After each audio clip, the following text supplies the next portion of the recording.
আসসালামু আলাইকুম, সবাই কেমন আছেন? আশা করি সবাই অনেক ভালো আছেন। আমিও আপনাদের দোয়ায় আল্লাহর অশেষ রহমতে অনেক ভালো আছি। তো আজকে একটি ভিডিও নিয়ে চলে আসলাম আপনাদের মাঝে। আশা করি এই ভিডিওটা আপনাদের কাছে ভালো লাগবে। আর যারা নতুন আছেন আমার চ্যানেলটাকে সাবস্ক্রাইব করে আমার পাশে থাকবেন, আর একটা লাইক দিয়ে পুরো ভিডিও দেখে কমেন্ট করে যাবেন, ফুল ওয়াচ করে দিবেন। তো যেখানে চানাচুর মাখানো হচ্ছে, আপনাদের ভাইয়া চানাচুর মাখাচ্ছে, তার নাকি চানাচুর মাখানো খেতে ইচ্ছে করছে, তাই আসার সময়ে চানাচুর নিয়ে এসেছে।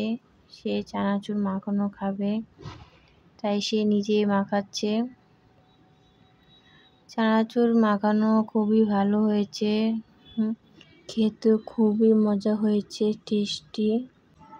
তো এই যে এখানে ভালোভাবে মাখিয়ে নিচ্ছে আপনাদের ভাইয়া। এই যে তো এই যে এখানে আমি আবার এই যে এখানে মিষ্টি কুমড়ো ভাজি করতেছি। মিষ্টি কুমড়ো ভাজি অনেকদিন ধরে খাওয়া হয় না, তাই ভাবলাম আজকে একটু ভাজি করি।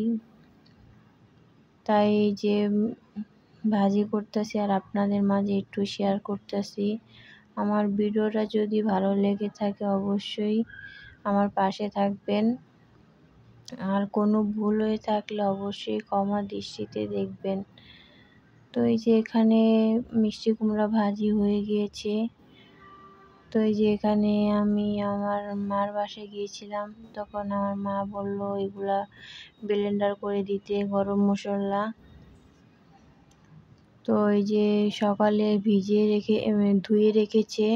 আমরা এভাবেই গরম মশলা করে নিই, ভাঙ্গাই।